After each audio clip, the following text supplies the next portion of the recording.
নমস্কার সবাইকে।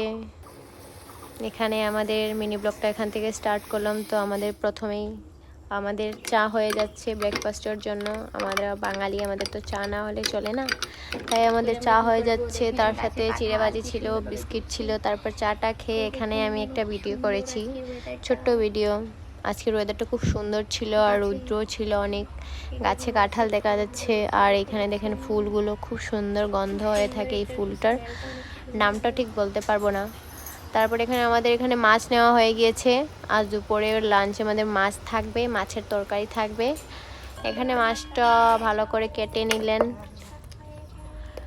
মাছটাকে কেটে ভালো করে ধুয়ে টুয়ে এটাকে হলুদ টলুদ মাখিয়ে ভাজি করে নেওয়া হয়েছে। ভাজি করার পর আর কি হলো, কিছুই ভিডিও করা হলো না। এটাকে আলু বেগুন দিয়ে একটা ঝোল করা হয়েছিল, লোকাল মাছ ছিল, সাথে পটলের ভাজি, মিষ্টি কুমড় ছিল, আর এখানে ডালের বড়া ছিল, গরম গরম ভাত। আমাদের লাঞ্চে আর কিছুই ছিল না। এতটুকুই আজকের জন্য। টাটা।